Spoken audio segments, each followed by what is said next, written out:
Recap lang tayo last week na last week na ating pinag-aaralan. Number 1, at sabi dito mga dapat gawin upang manatiling matibay. Number 1, manatiling manalangin. Pangalawa, manatiling dumalo sa pagtitipon. Pangatlo, manatiling huwag umayon sa takbo ng sanlibutan. Number 4, manatiling makiisa sa fellowship. Tuloy tayo mga kapatid sa ating pinag-aaralan. Na-recap lang tayo. Number 5. Dito tayo papasok mga kapatid. Sabi diyan, manatiling unahin ang karya ng Diyos. Verse tayo.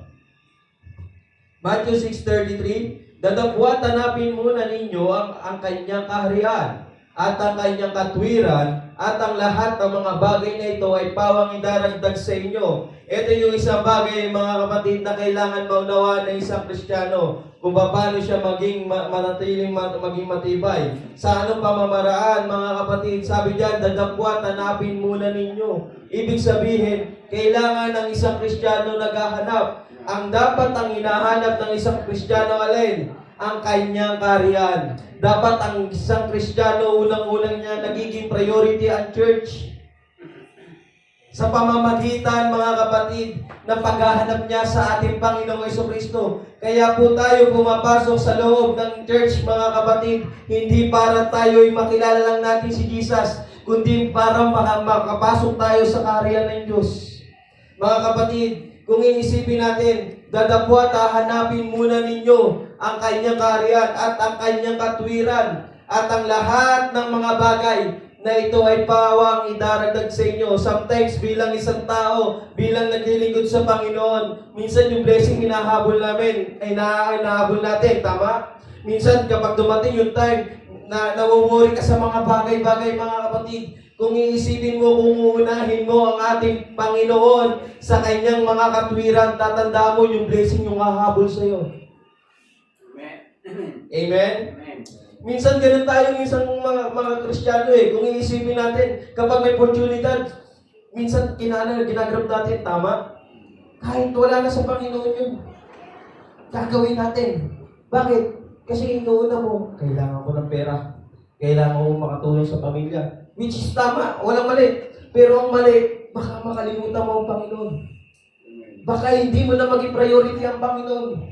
Kasi sometimes bilang isang tao, mga kapatid, ang kagustuhan ng tao na susunod.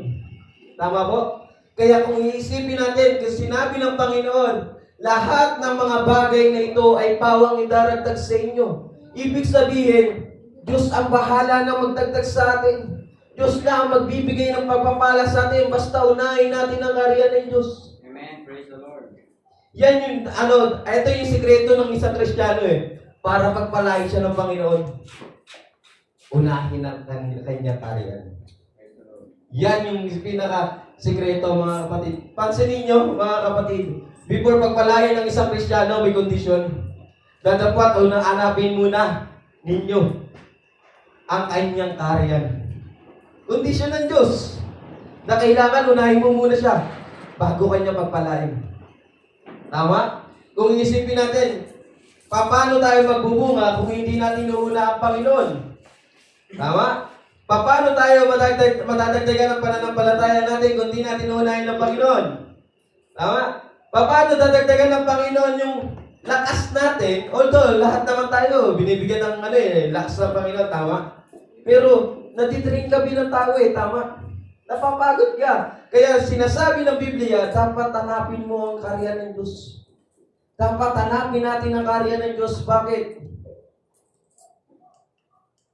Para hindi tayo mawala sa Panginoon. Maging priority natin ang Panginoon, mga kapatid. Huwag natin ilagay sa second choices ang Diyos. Huwag natin ilagay sa third option. Ilagay natin siya sa first. Ganan ang gawin natin, mga kapatid. Kung gusto mo sumunod sa Panginoon, i-priority mo first ang ating Panginoon. Amen. Praise the Lord. Kaya paano tayo? Tuloy tayo.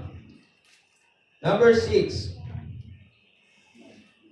Manatiling magbasa ng Biblia. Ang isang Kristiyano, mga kapatid, magiging matibay kapag once siya ay nagbabasa ng Biblia, mga kapatid. Sabi ng Bible sa Joshua 1:8, ang aklat na ito ay ng kautusan ay huwag maiwalay sa iyong bibig, kundi iyong pagbubulay-bulayan araw at gabi, upang inyong masunod na gawin ang ayon sa lahat na nakasulat dito.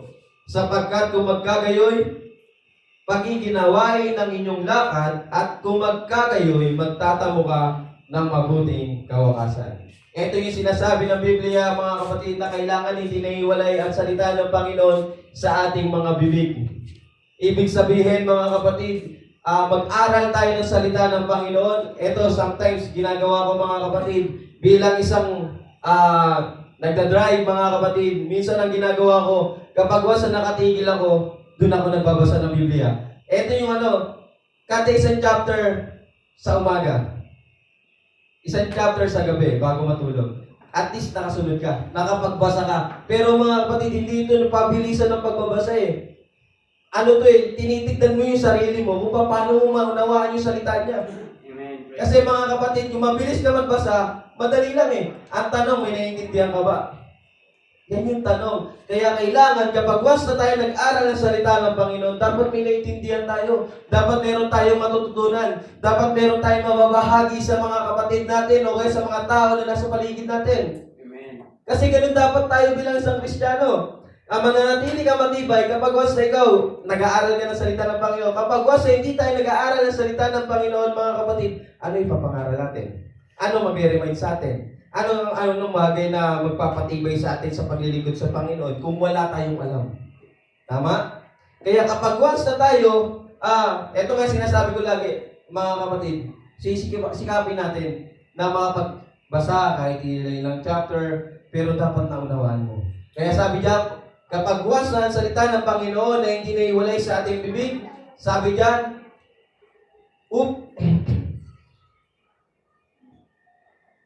sapagkat magkagayon iyong pagiginawain ang iyong lakad. Kapag once na tayo nag-aaral ng salita ng Panginoon, yan yung sinasabi na parang may peace of mind ka dahil nga nag-aaral ka ng salita ng Panginoon.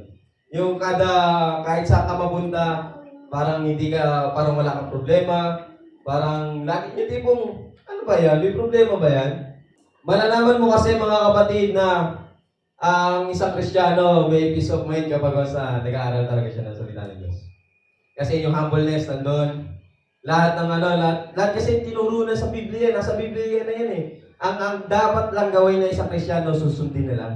Gagawin na lang, mga kapatid. Kaya ayan na yung pinaka-instruction ng Panginoon, ibinigay na sa tao, gagawin na lang natin. Okay, mga kapatid, sabi diyan, at kung magkagayoy, magtatamo ka ng mabuting kawakasan. Sino gusto magkatamo tayo dito ng mabuting kawakasan? Amen. Lahat tayo, nangangarap niyan. Yung tipong mawawala tayo sa mundong ito na wala tayong kaaway, wala tayong, alam mo yun, yung puro may iwan mong memory sa mundong ito, puro kabutihan, Amen. puro, ay yan, lagi yan. Kanyo tipong pag nakita ka nila, ay, lagi yan, pag nakakausap mo yan, puro Diyos-Diyos yan. Ganon, yung minsan na iniisip nila sa atin. Ayan yung pinakamaganda na kapag once na ikaw mawala sa mundong ito, meron kang legacy na naiwan. Ang alin? Kung paano mo dinala sa buhay mo ang salita ng Diyos. Amen. Kaya mga kapatid, kailangan natin mag-aral ng salita ng Panginoon. Reminder, sabi diyan, huwag maiwalay sa inyong bibig. Number 7, mga kapatid. Manatiling magtiwala sa Panginoon. Ang isang Kristiyano, hindi siya magiging matibay kung hindi siya nagtitiwala sa Panginoon. Amen? Amen. Sabi ng Biblia, mga kapatid, Kawikaan, chapter 3, verse 5, tumiwala ka sa Panginoon na buong puso mo at huwag kang manalig sa iyong sariling kaunawaan. Number 6, kilalanin mo siya sa lahat ng iyong paglakad at kanyang ituturo ang iyong mga landas. Number 5 tayo, balik po tayo. Thank you po. Tumiwala ka sa Panginoon ng buong puso mo. Ibig sabihin, pure. Buong buo ang pagtitiwala mo dapat sa Panginoon. Bakit? Kasi sometimes ang tao magtitiwala saglit, tapos Wala na. May mga ganyan eh, yung tipong naniniwala ako sa Panginoon. Kapag wasa kinaling siya na siya ng Panginoon, Lord, nasan ka? Meron kasi yung mga kapatid, may naalala ko, before sila umalis, bago sila umalis sa lugar, nag-pray sila. Sabi ba naman nila, Lord, huwag mo kami paobayaan, nagtitiwala ako sa iyo, ingatan mo kami sa daan. Dumating yung time, nabangga sila. Sabi naman ng driver, Lord, bakit mo kami pinabayaan? Yun yung tipo na isang bagay kasi na kailangan gawin ng isang tao. Minsan kasi may testing eh. May testing sa buhay. Hindi porkit na sinabi mo na tiwala ka sa Panginoon. Although, ingatan ka ng Panginoon, pero tinitignan kasi ng Panginoon yung puso mo kung gaano ka nagtitiwala sa Kanya. Kasi minsan kasi hindi bilang tao eh. Di ba, nawawala minsan ang tiwala natin sa Diyos. Nawawala minsan, pero kung isipin mo kung ikaw talaga lingkod ka ng Panginoon, na kumakapit ka sa Panginoon, yung tiwala mo doble. Yun yung kagandahan na may Diyos ka sa buhay, mga kapatid. Kasi kapag wasa may Diyos ka sa buhay, yung tiwala nandun eh. Na alam mo, may kakampi ka sa bawat pagsubok. Alam mo, kapag wasa may dumating na mga problema, alam mo, may Diyos ka na kakapitan. Kasi nagtitiwala ka sa Diyos eh. Amen. Kasi kapag wala kang tiwala sa Panginoon, magulo ang mundo mo. Magulo buhay mo. Bakit? Kasi wala ka sa Panginoon. Kaya ang tao, bilang isang Kristiyano, ang advantage natin sa unbeliever, may Diyos tayo. May Diyos tayo laging tinatawagan. At may Diyos tayo, mga kapatid, na masasandalan sa oras na kailangan natin ng Diyos.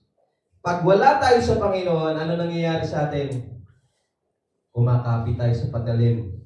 Kumakapit tayo sa masasamang gawain. Tama? Kapag may mga tao, mga kapatid, kapag walang pambili ng bigas, nagnanakaw. Tama? Kapag nahuli, mga kapatid, ano sinasabi? Dahil sa pamilya ko, kaya ako ito nagagawa. Diba? Pero kung ikaw kasi na may Diyos sa buhay, nagtiwala ka sa Panginoon, naglilingkod ka sa Panginoon, sasabihin mo sa sarili mo, mga kapatid, kaya to ng Panginoon. Hindi niya kami pababayaan. Ganyan yung nagtitiwala sa Panginoon. Na lagi niyang iniisip, may Diyos ako. Kasama ko ang Panginoon. Ganyan mga kapatid. Tuloy tayo, 6. Sabi diyan, kilalanin mo siya sa lahat ng iyong mga lakad. Yan dapat yung ginagawa natin mga kapatid. Kapag umalis ka, kapag may pupuntahan ka, kapag may plano ka sa buhay, kapag may gusto kang gawin, ilalanin mo ang Diyos. I-submit mo sa Panginoon lahat ng plano mo. Then, ang Diyos na ang bahala, mga kapatid, na gumalaw kung paano kanya i-drive ng patama. Ng tama, mga kapatid. Kung paano kanya idadalhin sa tamang landas, sabi yan, at kanyang ituturo ang iyong mga landas, mga kapatid. Kapag ang Diyos na nag-drive sa buhay mo, tatanda mo, hindi ka sasablay. Bakit? Ang Diyos kapag nag-drive, perfect. Kapag ang Diyos ang kasama mo, perfect. Hindi ka magkakamali.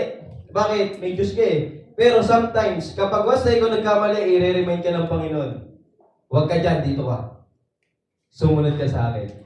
Ganun ang Panginoon. Kaya mga kapatid, kung kikilalanin natin ang Panginoon sa ating mga lakad, magkakaroon tayo, mga kapatid, na ituturo niya yung ating mga landas. Yan yung kagandahan sa ating Panginoon, mga kapatid, na kahit minsan naliligaw tayo, minsan nawawala tayo, pinipilit pa rin ng Panginoon, itinuturo yung landas papunta sa Kanya. Amen. Ito yung church. Tinuturo ng Panginoon na pilitin natin ayusin ang sarili natin. Ito yung pinipilit natin yung na ibaba ang ating mga sarili sa harapan ng Panginoon. Yan yung isang bagay ng pagturo ng Panginoon ng landas kung paano tayo mapaayos, mga kapatid.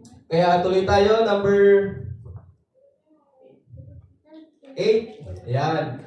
Manatiling maging matibay sa bawat pagsubok. Sino may pagsubok dito? Sino may problema? Taas ang kamay. Amen. Lahat tayo may problema. Lahat tayo may pagsubok sa buhay. Pero sabi ng Biblia sa pinakamababaw na Bible, sabi 1 Corinthians 10:13, hindi dumating sa inyo ang anumang tukso, kundi yaong matitiis ng tao. Dadapwat tapat ang Diyos na hindi niya itutulot na kayo'y tuksuhin ng higit sa inyong makakaya, kundi kalakip din ng tukso ay gagawin naman ang paraan ng paggilag upang ito'y inyong matiis. Yun mga kapatid, yung ano natin dyan sa yung tukso kasi pagsubok na nakalagay dyan sa pinakamababaw pa. Mga kapatid na Tagalog, pagsubok nakalagay dyan. Kaya kung ano natin sabi dyan, hindi dumating sa tao sa inyo anumang pagsubok na hindi natin kaya. Lahat tayong mga tao may pinagdadaanan talaga. Amen. Hindi, walang tao na makapagsabi na wala siyang pinagdadaanan. Lahat meron. Mga kapatid, tatandaan natin, kung ano man yung mga pagsubok na dumadating sa iyo, ang Diyos ang kasama mo.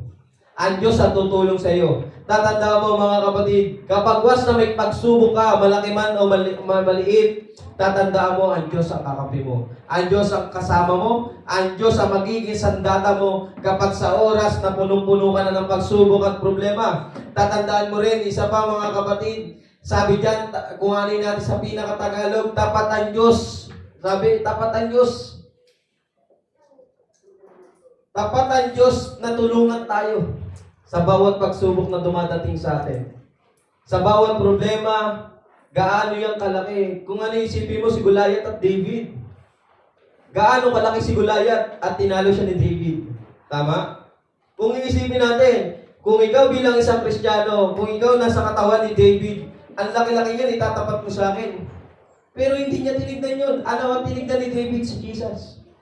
Tinignan niya ang Diyos na kasama niya. Kaya tayo mga kapatid, bilang isang Kristiyano, malaki man ang kalaban, malaki man ang pagdadaanan, dapat nakatingin tayo sa Panginoon. Dapat ang ating puso nasa Panginoon. Bakit? Kaya-kaya ng Panginoon tanggalin ang lahat ng malalaking pagsubok. Kaya-kaya ng Panginoon i-wash out lahat ng problema. Basta tayo mga kapatid, nananatili tayo sa Panginoon na nagtitiwala. Kahit marami kang pagsubok, dapat si Jesus ang alas mo. Amen. Kasi mga kapatid, kapag hindi si Jesus ang ating maging lakas at maging alas, mga kapatid, tatandaan mo, manghihina ka. Mahihirapan tayo. Bakit? Kasi nga, wala tayo sa Panginoon. Pero kung tayo nasa Panginoon, mga kapatid, kahit ikaw, puro problema ka na, puro pagsubok ka na, pinipilit mo pa rin, mga kapatid, pumasok sa church, pinipilit mo yung sarili mo maka-attend. Isa yung bagay yun, mga kapatid, na nagpapakita, mga kapatid, na kailangan natin si Jesus. Sino kailangan si Jesus dito? Amen. Lahat tayo kailangan natin si Jesus. May kanya-kanya tayong pagsubok. Hindi ko alam kung anong bawat pagsubok na pinagdadaanan natin. Pero mayroon ako solusyon. Si Jesus.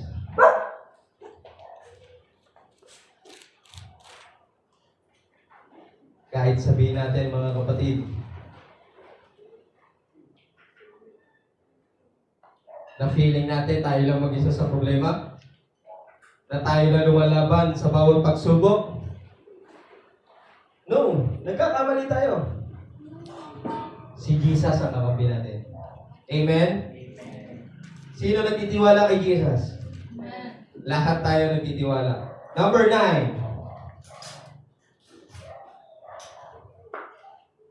Praise God. Hallelujah. Number 9, manatiling magsakripisyo sa paglilingkod sa Panginoon. Ito yung isang bagay mga kapatid na kailangan ng isang Kristiyano. Kailangan ng isang Kristiyano mag-sacrifice. Alam niyo kung bakit? Kapag ang isang Kristiyano nagsasacrifice, yung tipong, gaya nga na sinabi ko kay Brother Iyo kanina, yung tipong pagod na pagod ka na galing trabaho, yung tipong, alam mo yun, na dapat itutulog mo yung mga bagay na pahinga mo na lang, mas pinipili mo pang mag-church eh. Bakit? Bakit mas pinipili mo mag-church? Kasi ito yung church mo. Dito ka nagkakaroon ng kapayapaan. Dito ka nagkakaroon ng bagay na kalakasan. Mga kapatid, kapag ang Kristiyano nagsasacrifice, mga kapatid, nagsasakripisyo ng mga bagay na patungkol sa Panginoon, huwag mong isipin, mga kapatid, na parang wala lang.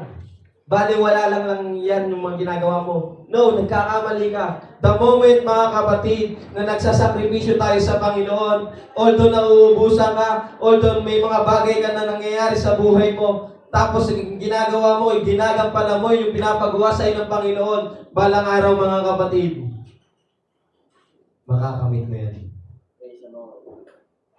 Kasi ang Kristiyano, hirap magsakripisyo.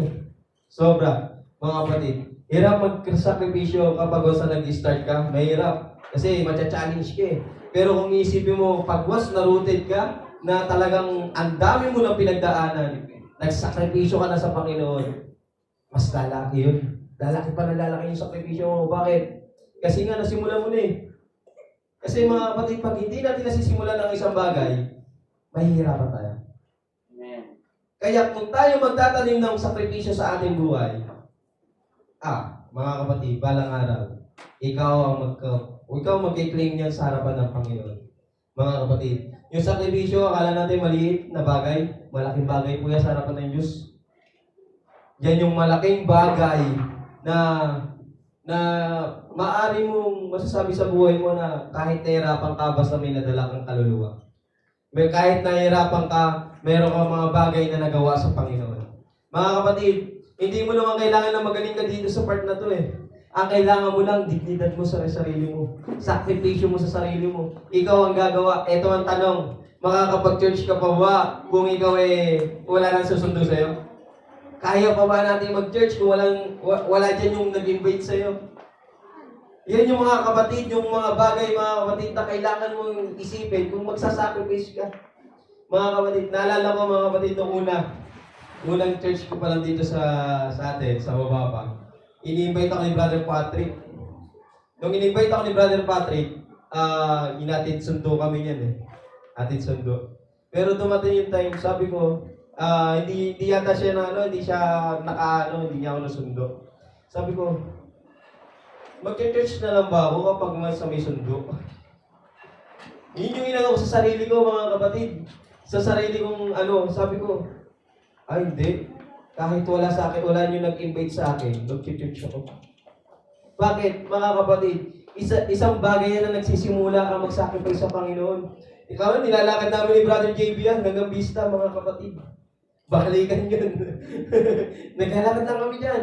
Pero dumating yung time, mga kapatid, kapag once na nasimulan mo pala sa maliit na sakripisyo, yung palaki na sakripisyo, ay magagawa mo. Bakit? Nasimulan mo nun.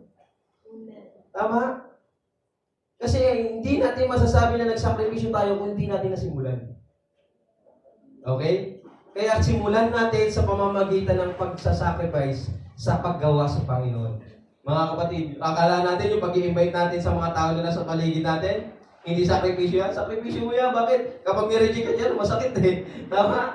Kapag basta dumating yung time na in-invite mo sila tapos hindi sila dumating, masakit, di ba? Sakripisyo mo yan bilang isang tao na nag-i-invite. Aba ng pasensya. Tama? Ano pa mga kapatid?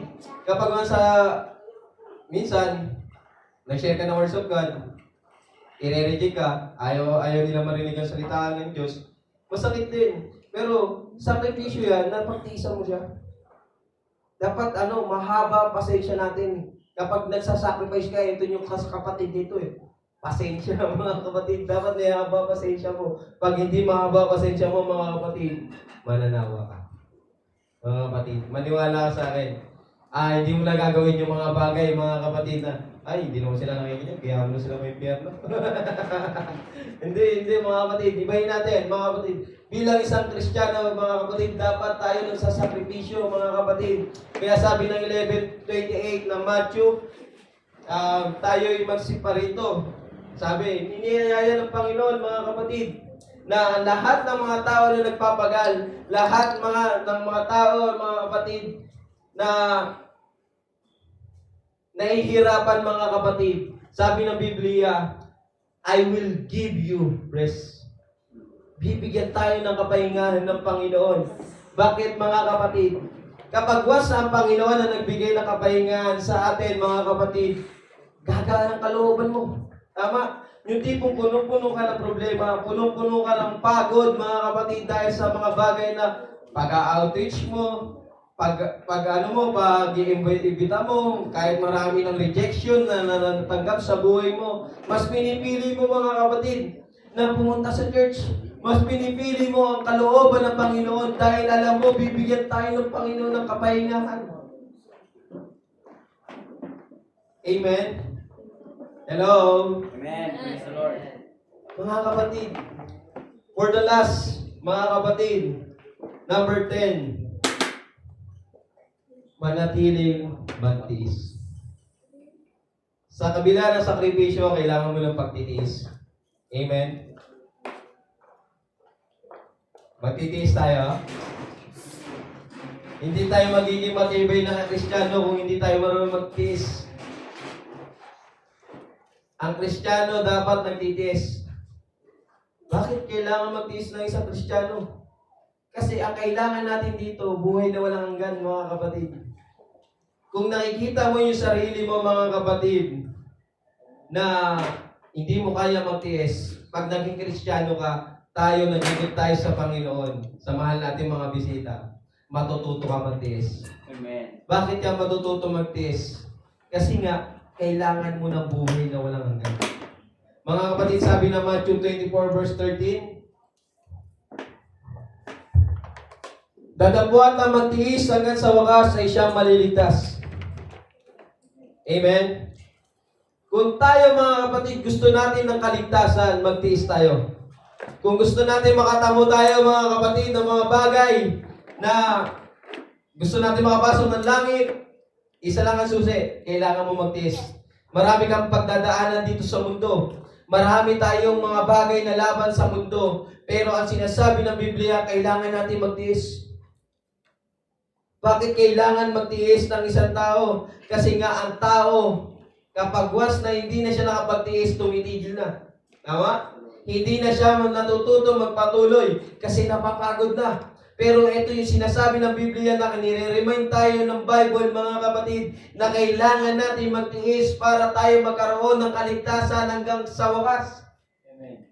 Kung gusto mo magkaroon ka ng kaligtasan, mga kapatid, kung gusto natin maligtas, kung gusto natin makasama ang Panginoon, ang gagawin lang natin, magtiis tayo. Kung meron tayong pinagdadaanan, mga kapatid, kung marami kang pagsubok sa buhay, pagtiisan mo. Dahil darating yung time, mga kapatid, bawat pagsubok natin, mga kapatid, ay kapalit, ay kaligtasan.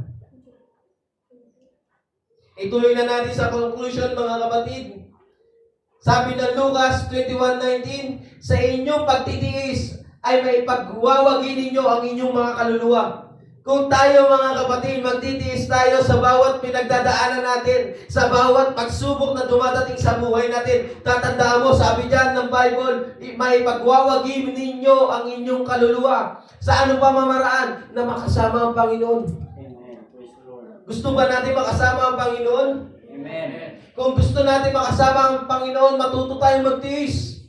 Kaya kapag once na tayo, mga kapatid, nasimulan mo na ang paglilingkod sa Panginoon, kung alam mo sa sarili mo na nagiging mahina ka, tandaan mo lahat ng pinag-aralan natin, kailangan ko magtiis para maging matibay. Mananatili ka lang matibay kung marunong ka magtiis. Tama. Pag hindi tayo marunong magtiis, mga kapatid, mawawala tayo sa piling ng Panginoon. Gusto ba natin yung mawala tayo sa Panginoon? Kasi ang Diyos, mananatili yung Diyos kahit wala tayo. Amen? Mananatili siyang Diyos kahit wala tayo.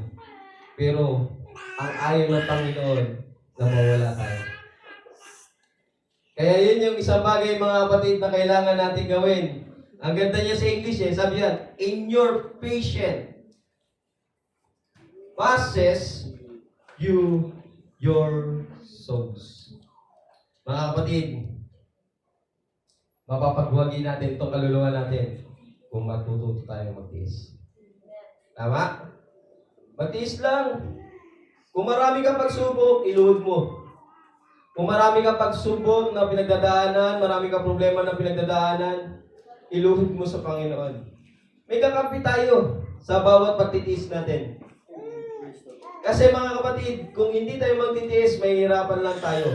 May isang bagay na dadating sa buhay mo na titigil ka na sa buhay na to, ayaw mo na mabuhay, ayaw mo na, kaya na nagkakaroon ng suicide. Kasi nga ang tao hindi marunong magtiis sa Panginoon. Hindi siya marunong tumawag sa Panginoon. Kaya tayo bilang sa tao, mga kapatid, kailangan natin na kung paano tayo manatiling maging matibay, kailangan natin magtiis. Mga kapatid, recap tayo. Tandaan natin itong lahat ng ating pinag-aralan. Dito na po natapos ang ating doctrinal. Sabi niya sa number 1, manatiling manalangin. Kaya natandaan natin bilang sa Kristiyano, dapat tayo nananalangin. Number 2, manatiling dumalo sa pagtitipon. Kailangan natin dumalo, mga kapatid. Manatiling huwag umayo sa takbo ng sanlibutan. Number 4, manatiling makiisa sa fellowship. Yan yung mga pinag-aralan natin, mga kapatid. Number 5, manatiling unahin ang karya ng Diyos. Number 6, manatiling magbasa ng Biblia. Number 7, manatiling magtiwala sa Panginoon. Number 8, manatiling maging matibay sa bawat pagsubok. Number 9, manatiling mag-sacrifice sa paglilingkod sa Panginoon. And number 10, manatiling magtiis. Kaya mga kapatid, nawa may natutunan tayo sa ating pinag-aralan today na kailangan natin magtiis, kailangan natin maging matibay bilang isang Kristiyano. Kung gusto natin maging Kristiyano, habaan mo ang iyong pasensya, mga kapatid. Dahil ang laban ng isang Kristiyano hindi madali. Okay? Mga kapatid, yun na po ang ating pinag-aralan. Tayo po'y tumayo, palakpakan natin ang ating